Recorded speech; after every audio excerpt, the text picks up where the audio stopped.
Bismillahirrahmanirrahim. Assalamualaikum warahmatullahi wabarakatuh. Alhamdulillahirabbil alamin wassalatu wassalamu ala nabiyyina Muhammadin wa ala alihi wa ashabihi ajma'in. Qala rabbi shrah li sadri wa yassir li amri wahlul 'uqdatam min lisani yafqahu qawli. Allahumma anfa'na bima 'allamtana wa 'allimna ma yanfa'una wa dhakkirna ma nasina. وأعمي عنا أعين الظالمين والحاسدين يا ذا الجلال والإكرام ربنا افتح بيننا وبين قومنا بالحق فأنت خير الفاتحين اللهم اجعلنا ممن يستمعون القول فيتبعون أحسنه آمين يا رب العالمين قال المصنف رحمه الله تعالى ونفعنا به في علومه في الدارين آمين يا رب العالمين. Bersyukur kepada Allah Subhanahu wa taala dan mengucap alhamdulillahirabbil alamin, bersalawat kepada Nabi dengan mengucap Allahumma shalli ala nabiyina Muhammadin wa ala alihi wa ashabi ajma'in. Jamaah yang dimuliakan oleh Allah Subhanahu wa taala, alhamdulillah setelah kita bersama-sama melaksanakan salat zuhur berjamaah pada kesempatan siang ini, kita sama-sama kembali melanjutkan pembacaan kajian kitab Bulughul Maram Al-Hadithul Ahkam karya Imam Ibnu Hajar Al-Asqalani. Siang ini kita akan mengkaji hadis yang nomor 1456. Baik, bismillahirrahmanirrahim. Hadis yang ke-1456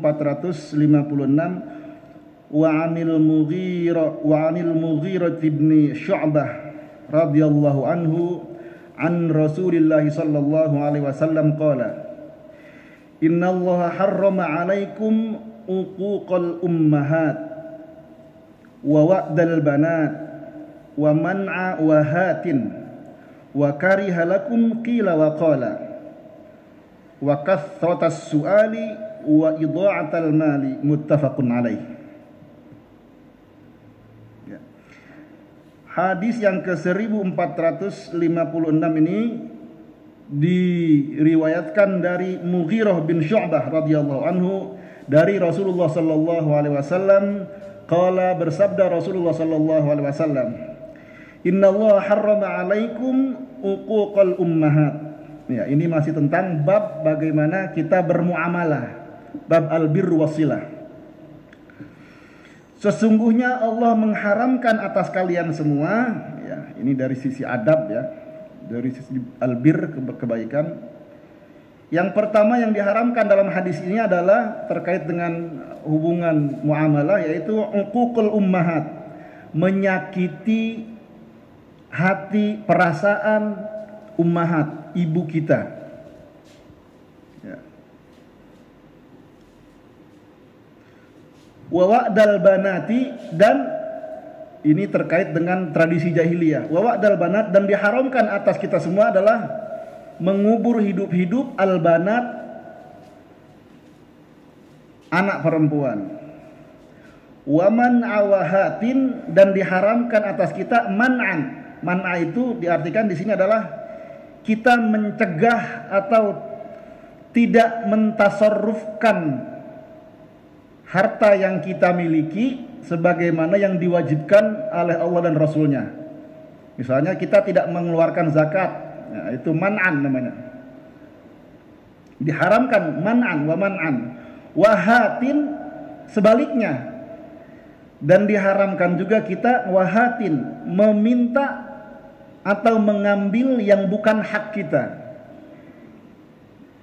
Ya, 3 hal yang diharamkan dalam hadis ini. Pertama, uququl ummahat wa wa'dal banat wa man'an wahat wa kariha lakum, dan dimakruhkan, makruh atas kalian semua. Yang pertama apa? Qila wa qala. Qila wa qala itu dimaknai dengan banyaknya berbicara yang tidak bermanfaat. Qila wa qala itu. Qila itu kan qila dikatakan, wa qala dan dikatakan. Ya, berbincang-bincang, berbicara sesuatu yang tidak banyak memberikan manfaat. Ngobrol ngalor ngidul, ya biasanya ujung-ujungnya nanti adalah berghibah, berbicara tentang hal-hal yang orang lain, ya keburukan orang lain, sesuatu yang tidak bermanfaat. Ya, qila wa qala wa kariha lakum qila wa qala wa kathratas su'al, dan makruh juga kita apa? Banyak bertanya. Nanti dijelaskan di syarahnya maksudnya banyak bertanya itu apa. Kathratus su'al ini ini dimaknai dari kaum Bani Israel itu diceritakan dalam Al-Quran, jika diperintahkan oleh Allah dan oleh nabinya, mereka banyak bertanya, cuma pertanyaan itu sengaja supaya dia tidak melaksanakan apa yang diperintahkan. Nanti kita akan baca juga di syarahnya. Wa idha'atal mali, dan juga seorang muslim hendaknya menjauhkan tentang apa? Idha'atal mal, menghambur-hamburkan apa yang menjadi miliknya, menghambur-hamburkan harta benda. Muttafaqun alaih, hadis ini diriwayatkan oleh Bukhari dan Muslim. Baik, kita akan lihat syarahnya dalam hadis ini. Yang pertama katanya, wal ma'na al-ijmali fi hadhil hadis ishtamal hadis ala salasati umurin muharramatin wa salasatin makruhatin. Hadis ini mengandung 3 perbuatan yang diharamkan oleh Rasulullah dan 3 perbuatan yang dimakruhkan. Fa ammal muharramah fa isyanul ummahat. Ya. Yang pertama itu adalah isyanul ummahat, bermaksiat, menyakiti perasaan ibu kita. Dalam syarah ini disebutkan bahwa yang dimaksud dengan uququl ummahat itu bukan berarti kalau kita punya orang tua kita boleh melawan bapak kita, bukan. Yang dimaksud uququl ummahat itu adalah uququl walidain, menyakiti perasaan kedua orang tua kita. Kenapa disebutkan di sini uququl ummahat?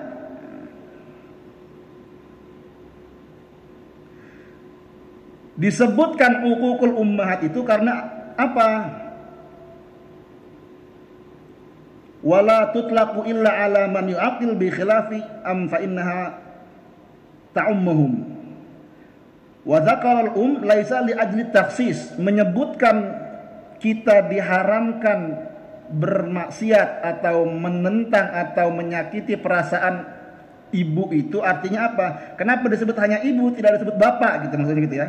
Itu bukan taksis, tetapi wala'alla dzikruha faqad ja'a li sababaini. Sebetulnya ada 2 yang melatar belakangi kenapa Rasul menyebutkan hanya ibu. Pertama katanya kaunuha ad'afu janahan fayatajarra ala isyaniha. Karena ibu itu posisinya, wanita itu biasanya lebih lemah daripada bapak, dan seorang anak itu lebih cenderung punya keberanian untuk melawan kepada ibunya.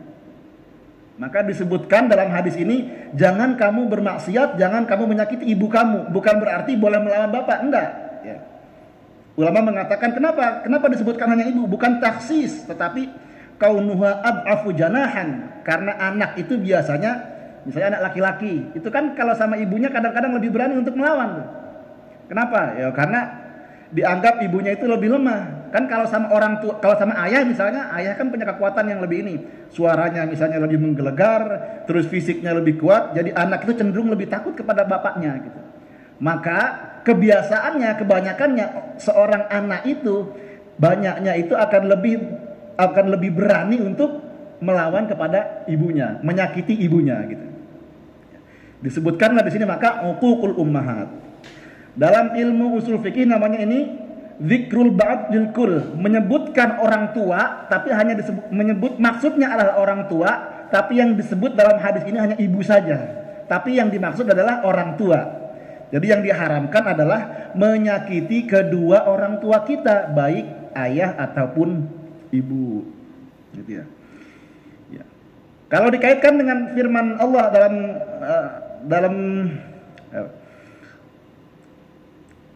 dalam firman-Nya surat Al-Isra, kalau tidak salah, surat Al-Isra menyebutkan bahwa kita itu berkata wala taqul lahuma uffin wala tanharhuma wa qul lahuma qaulan karima.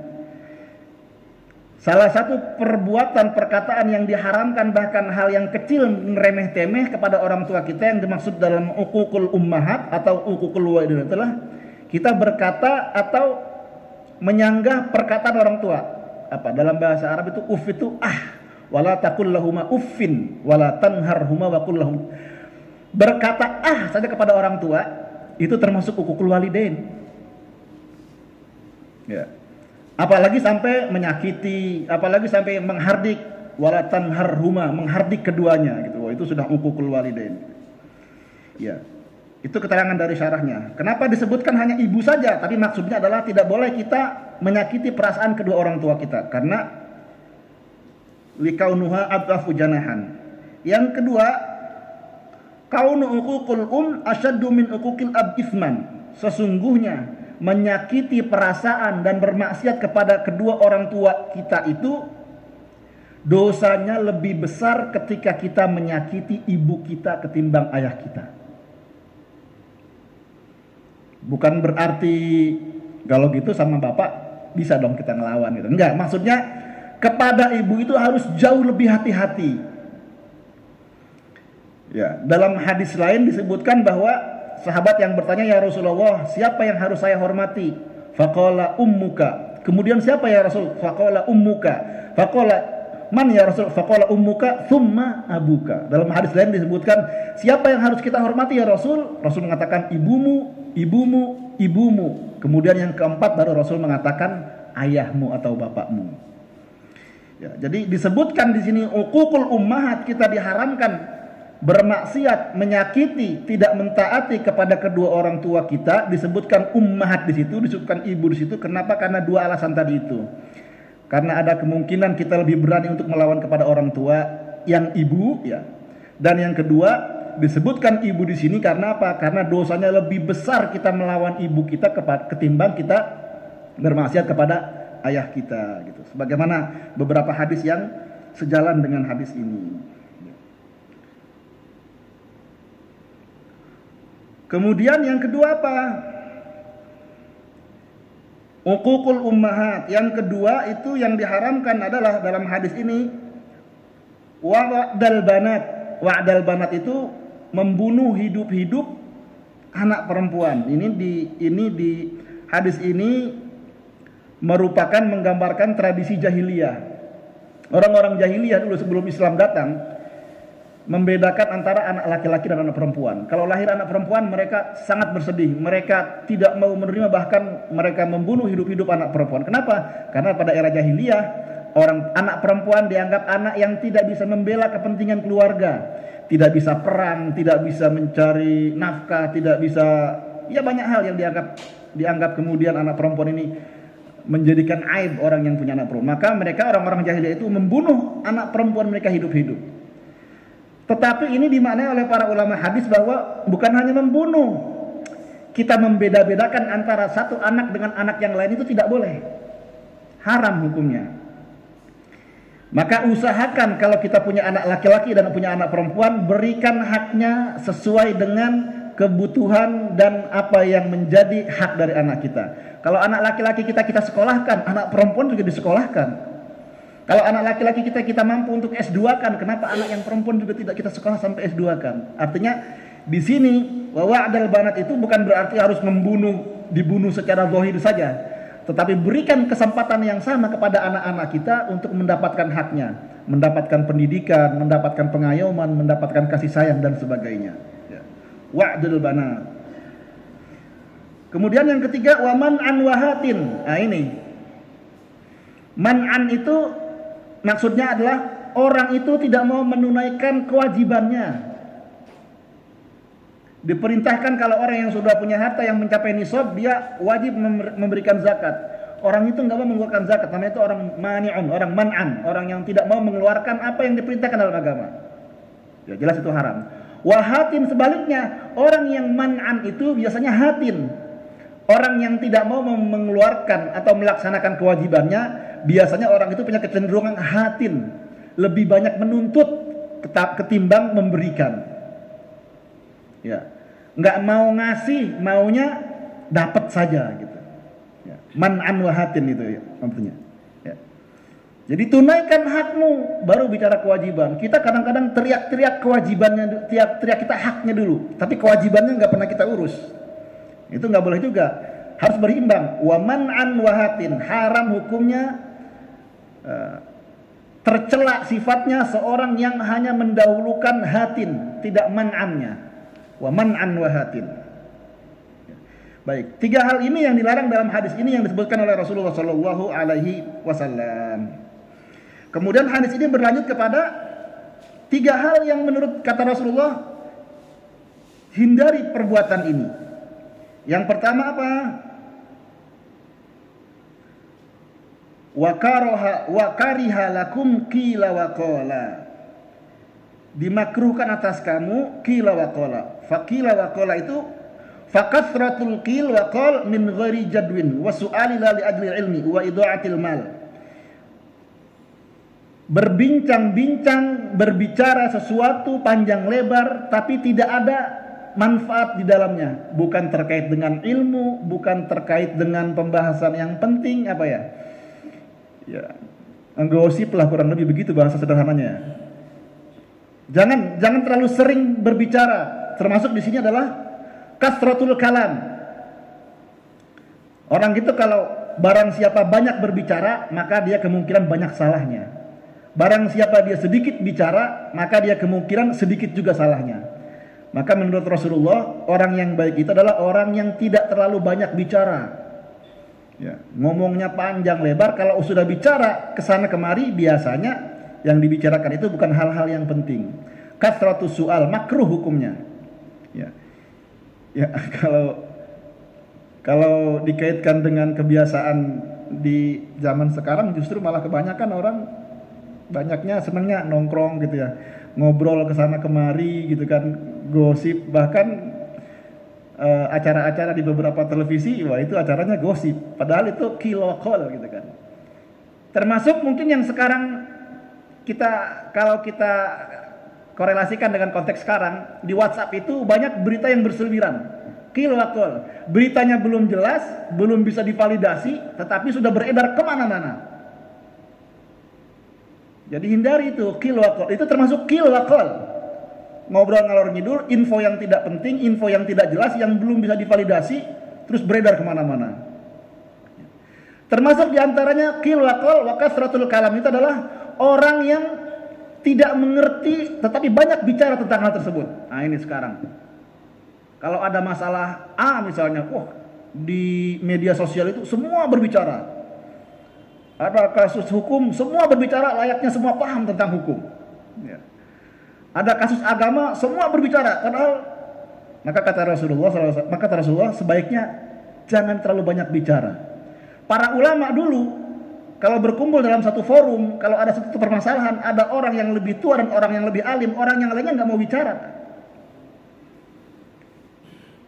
Ada satu cerita kisah Imam Abu Hanifah. Abu Hanifah itu pernah ditanya oleh ibunya, pernah disuruh oleh ibunya waktu itu untuk bertanya kepada seorang, siapa saya nama ulamanya, ada ulama di Baghdad, padahal dia tuh dibanding dengan Imam Abu Hanifah keilmuannya jauh lebih utama dari Imam Abu Hanifah.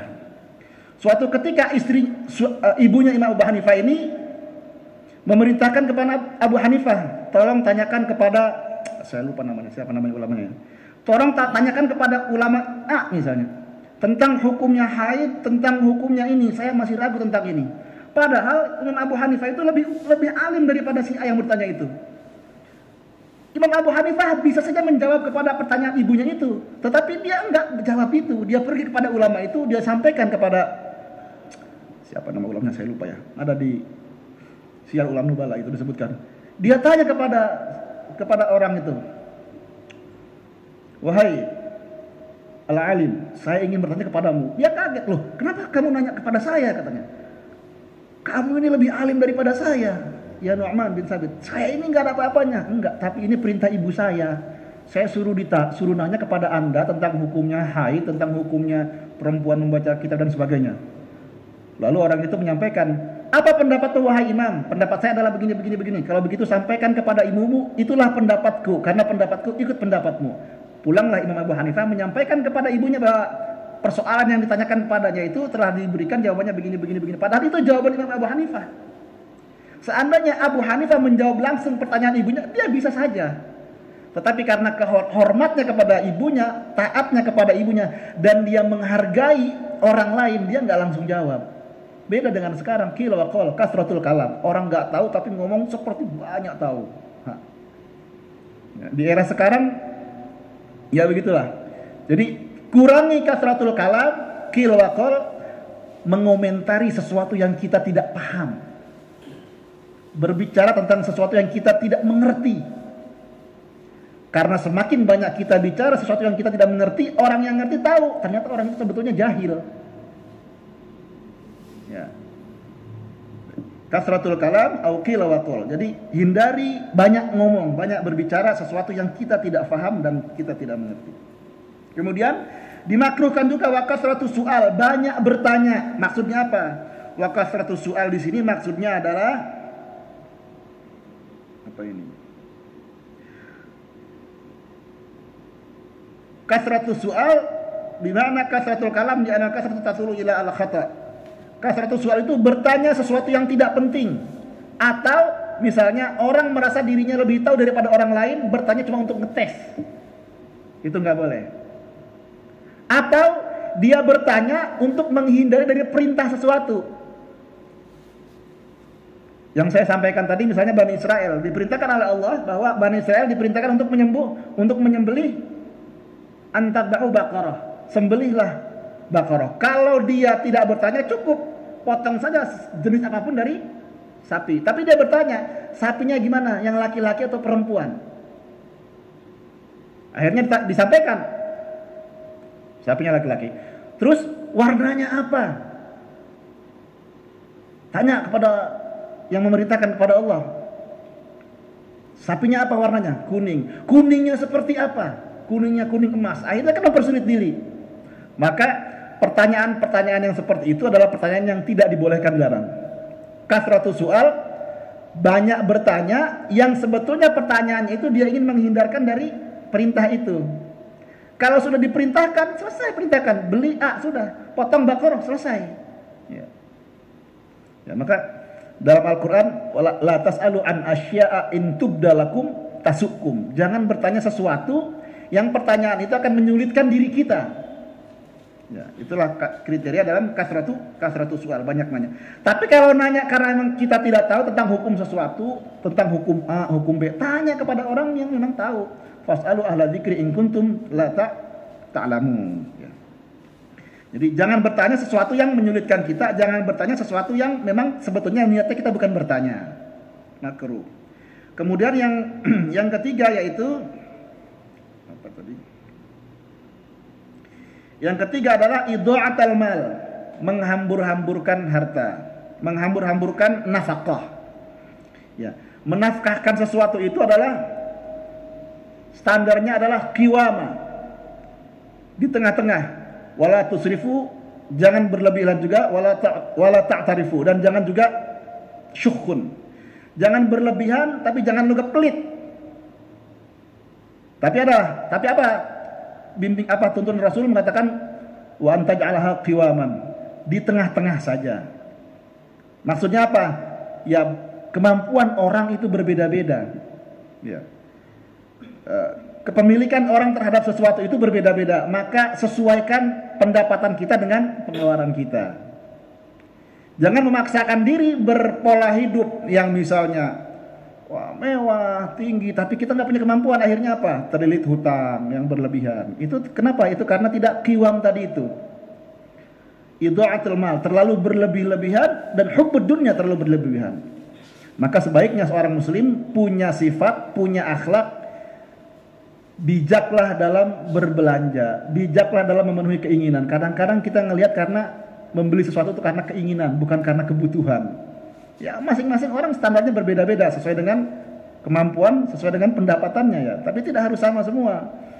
Nah, ini juga kalau kita kaitkan dengan era sekarang, banyak sekali orang yang punya kecenderungan untuk al-israf, berlebihan dalam membelanjakan sesuatu.